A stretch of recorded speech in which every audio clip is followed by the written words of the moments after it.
하나님 주신 말씀 갈라디아서 4장 5절에서 7절입니다. 갈라디아서 4장 5절에서 7절의 말씀입니다. 갈라디아서 4장 5절에서 7절 석절 말씀 우리 한 목소리로 함께 봉독합니다. 율법 아래에 있는 자들을 속량하시고 우리로 아들의 명분을 얻게 하려 하심이라. 너희가 아들이므로 하나님이 그 아들의 영을 우리 마음 가운데 보내사 아빠 아버지라 부르게 하셨느니라. 그러므로 네가 이후로는 종이 아니요 아들이니 아들이면 하나님으로 말미암아 유업을 받을 자니라. 아멘. 오늘도 우리 주님과 함께 이 복된 날 시작하시는 우리 모든 성도님들 하나님께서 하늘에 크신 은혜와 평화 가득 부어주시길 주님의 이름으로 간절히 기원합니다. 오늘 본 말씀 통해서 아들의 명분 이런 제목으로 함께 은혜 나누도록 하겠습니다. 요한복음 1장 12절 말씀 우리 다 잘 아는 말씀이죠. 영접하는 자 곧 그 이름을 믿는 자들에게는 하나님의 자녀가 되는 권세를 주셨나니 이는 혈통으로나 육정으로나 사람의 뜻으로 나지 아니하고 오직 하나님에게서 난 자라. 그리고 우리 그리스도 안에서 우리 모두가 하나님의 아들 딸이다. 요한복음 기자가 이렇게 선언하고 있으니 정말 그렇게 믿어야 됩니다. 예수 안에 우리는 모두 하나님의 자녀입니다. 하나님의 아들 딸이다. 우리가 우리 스스로를 가리켜 이야기할 때 예수님의 하나님의 아들 되심과 어떤 차이가 있는지를 구별할 줄 알아야 됩니다. 우리가 예수님을 그리스도시요 하나님의 아들이다 이렇게 고백하잖아요. 그러면 우리가 하나님의 아들됨과 또 예수 그리스도의 하나님의 아들됨이 어떻게 다르냐? 우선 예수님은 하나님이 사람의 몸을 입고 우리 가운데 오신 분이에요. 하나님과 동등하신 분이에요. 그 본질과 본성이 같으신 분이에요. 다만 우리에게서 오셔서 행하신 역할이 다르고 우리에게 경험한 인격이 다르기 때문에 그렇게 우리가 경험한 다른 인격으로 우리가 예수님을 경험해서 그렇지 예수님과 하나님은 동등하신 분이기 때문에 예수님을 하나님의 아들이라 일컫는 것과 우리가 하나님의 아들 딸이다 일컫는 것은 분명한 차이를 갖습니다. 우리는 본래 어떤 존재입니까? 하나님의 피조물이에요. 그러니까 근데 우리가 하나님의 피조물에 불과하고 하나님과는 무한한 질적 차이를 갖는데 그럼에도 불구하고 하나님이 은혜로 우리를 아들로 여겨주신다는 뜻이에요. 그래서 오늘 본문의 바울은 이걸 아들의 명분이다, 딸의 명분이다 이렇게 표현하는 겁니다. 진짜 아들이라고 표현한 이 말에 갖고 있는 의미가 무엇인지를 이제 정확하게 이해해야 되는데 우선 1절과 2절 한번 보겠습니다. 갈라디아서 4장 1절과 2절입니다. 내가 또 말하노니 유업을 이을 자가 모든 것의 주인이나 어렸을 동안에는 종과 다름이 없어서 그 아버지가 정한 때까지 후견인과 청지기 아래에 있나니. 우선 아들 딸이라는 것은 아직 하나님의 유업을 물려받을 만한 성숙함에 이르지 못한 어린아이와 같은 존재, 마치 종과 같은 존재와 대비시키기 위한 표현이에요. 우리가 그리스도 안에 있으면 무엇을 알게 됩니까? 하나님의 사랑을 알게 되고 우리 인생들을 향한 하나님의 선하신 뜻과 목적을 알게 돼요. 그것마저도 알지 못하면 우리는 미숙한 어린아이와 같아요. 근데 그걸 적어도 하나님이 어떤 분이신가에 대한 하나님의 계시를 이해할 수 있을 정도가 되면 적어도 어린아이와는 다른 위상을 가지고 있는 것이죠. 그래서 이 종이나 어린아이와 같은 차원과는 다른 성숙한 존재로서의 우리 자신을 가리킬 때 하나님의 자녀다 이렇게 표현하고 있는 것이죠. 두 번째 3절 보니까 이와 같이 우리도 어렸을 때 이 세상의 초등학문 아래에 있어서 종노릇 하였더니 또 우리가 하나님의 아들 딸이다 할 때 그 말은 세상 초등학면에 매여 있는 존재와는 다른 위상을 가지고 있기 때문에 그래요. 그러니까 초등학문에 매여 있으면 우리는 여전히 하나님의 아들 딸로 사는 게 아니라 세상의 종으로 산다는 거예요. 우리가 하나님의 초등학문이 아니라 이제 예수 그리스도 안에서 그 모든 것으로부터 자유함을 누렸다. 5절이 그렇게 표현한 겁니다. 율법 아래에 있는 자들을 속량하시고 우리로 아들의 명분을 얻게 하려 하시려고 우리 가운데 오신 분이 예수 그리스도라는 거예요. 예수 그리스도 안에서 우리가 첫 번째 율법으로부터 자유케 되었다는 거예요. 세상의 초등 학문으로부터 자유케 되었다는 겁니다. 이 말은 정확하게 말하자면 이전의 사람들은, 특별히 유대인들은 율법을 문자적으로 잘 지키면 그것이 곧 우리에게 구원을 가져다 준다고 생각했어요. 내가 종교적으로 노력하고 열심을 내고 또 내 스스로 완벽해지기 위해서 애쓰고 도덕적으로 윤리적으로 흠이 없도록 나를 잘 지키는 것이 곧 나를 구원해 주는 것이다 라고 이해하고 있다가 그게 아니라는 거예요. 율법은 도리어 우리가 얼마나 무능하고 죄인인지를 더 깊이 자각하게 만들어주는 도구일 뿐이라는 거죠. 그러면 우리의 죄의 문제, 우리의 모든 하나님과 우리 사이에 떨어져 있는 그 깊은 강을 건너게 만드는 분은 곧 하나님의 은혜, 예수 그리스도의 대속의 사랑, 이것 말고는 없다는 겁니다. 이걸 인정하는 순간 우리는 이 세상의 율법과 초등학문으로부터 자유롭게 된다는 거예요. 더 이상 종이 아니라는 겁니다.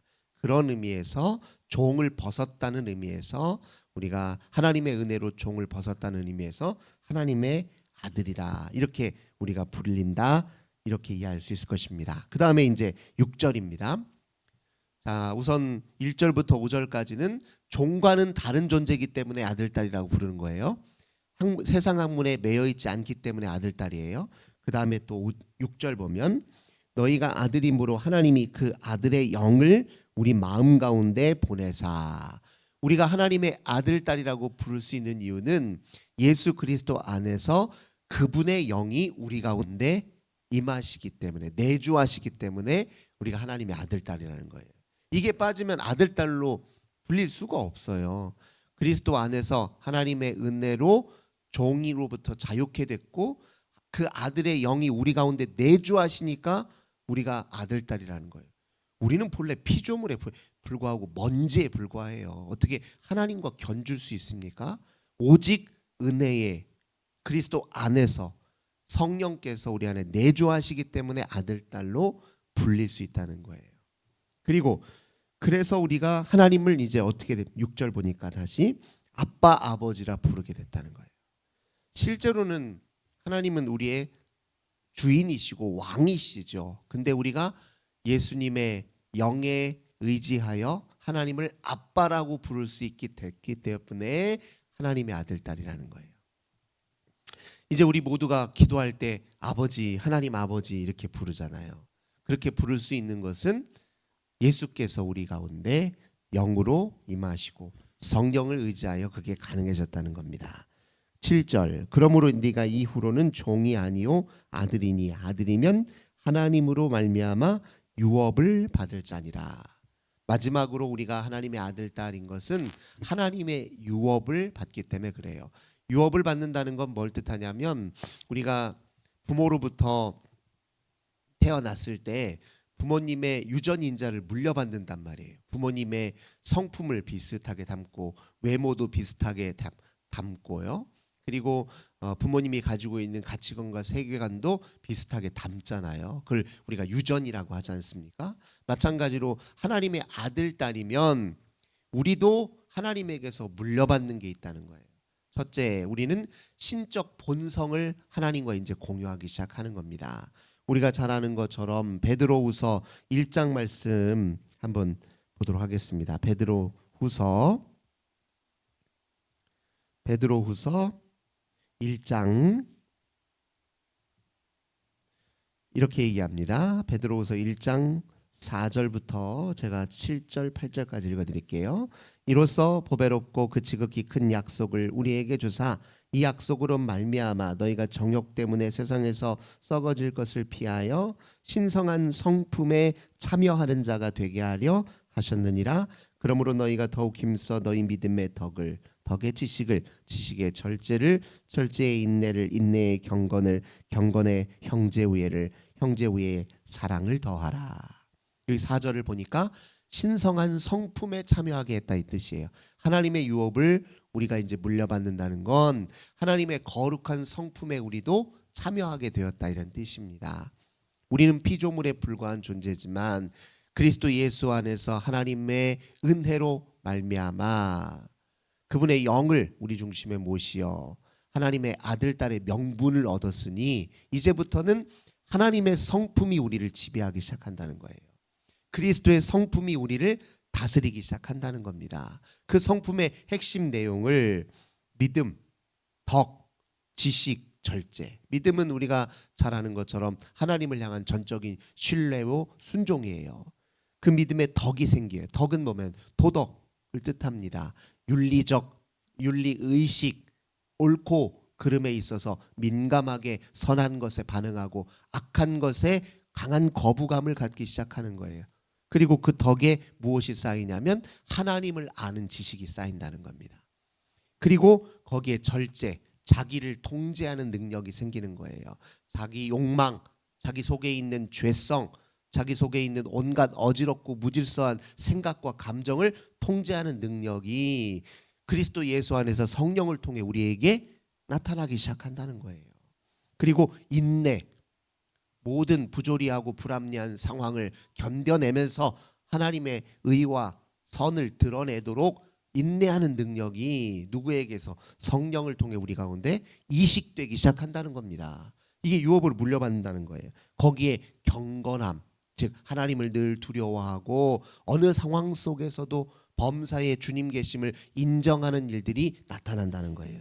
그 다음에 형제 우애, 모든 그리스도 안에 있는 모든 존재들을 나와 동등한 인격으로 받아들이고 누구도 무시하지 아니하고 똑같이 존중하고 그런 의미의 형제 우애, 거기에 사랑이 자기를 내어줄 만큼 자기 자신을 희생할 만큼 누군가를 순수하게 나를 내어줄 만큼 아름다운 사랑을 드러내는 그런 성품이 나타난다는 거예요. 이게 우리에게 어떻게 있어요? 이게 우리가 어떻게 가능합니까? 이거 불가능한 일인데 우리가 하나님의 아들, 딸의 명분을 얻었기 때문에 우리가 하나님을 아빠라고 부르는 순간부터 우리 안에 내주하시는 성령께서 그런 신적 성품을 우리에게 이식하고 그런 성품을 드러내게 하신다는 거예요. 그래서 베드로후서 기자는 그걸 신성한 성품에 참여한다 이렇게 얘기해요.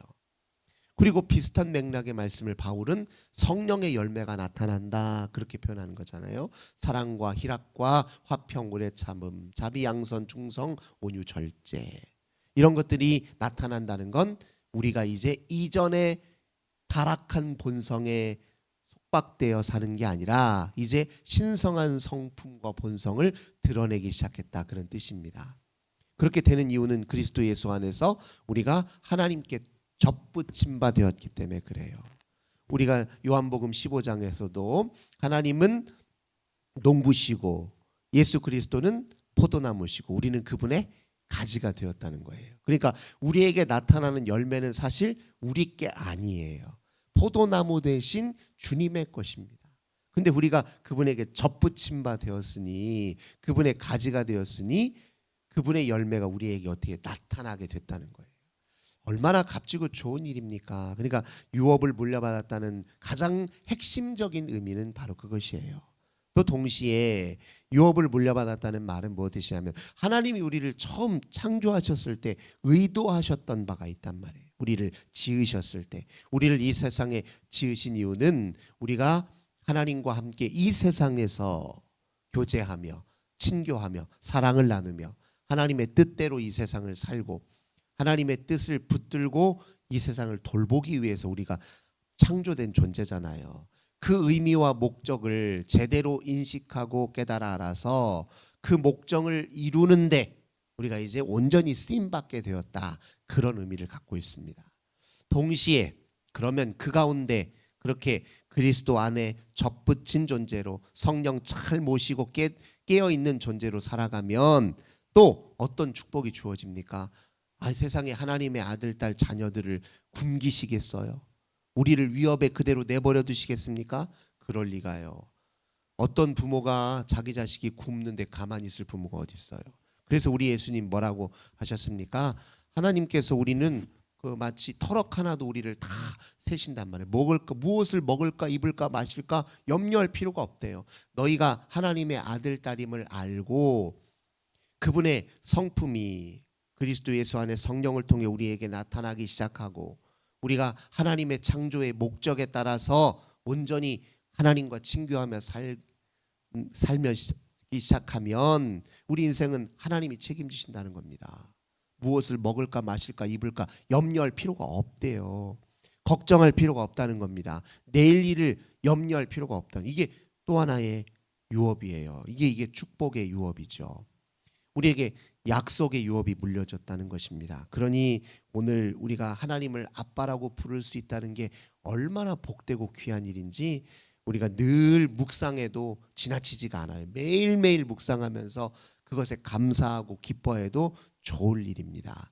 힘들고 괴로울 때 하나님 저를 자녀 삼아 주시는 애 감사합니다. 내가 그리스도 예수 안에서 성령을 통해 하나님의 아들 딸로 오늘을 살기 원합니다. 그렇게 기도하면 우리 속에 하나님의 선한 성품이 드러나기 시작하고 우리 주님의 놀라운 지켜주시는 은혜가 우리 가운데 늘 함께 계신다. 이렇게 믿으시고 오늘도 주와 함께 승리하시는 저 우리 모든 성도님들 되시길 주님의 이름으로 간절히 기원합니다. 좋으신 주님 감사드립니다.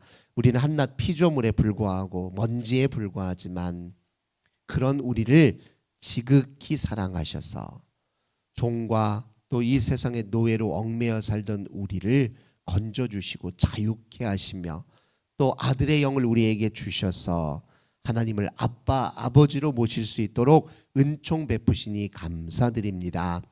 우리가 하나님의 아들 딸로 주님이 우리에게 이식하시는 신성한 성품에 온전히 참여하며 우리 주님이 순간순간 주시는 하늘의 은혜를 늘 맛보며 오늘을 승리하도록 축복해 주옵소서. 주 예수님의 이름으로 간절히 기도드립니다.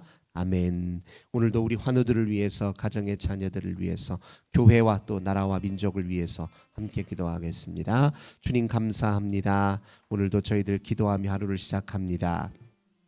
우리의 모든 연약함을 아시는 주님께서 성령으로 덮어주시고 은혜로 하나님 어루만져 주시며 주님의 놀라운 사랑에 붙들려 오늘을 살게 하소서. 하나님을 아빠로 내 아버지로 모시며 하나님 오늘도 이 세상의 헛된 것에 마음 빼앗기지 아니하고 오직 주를 내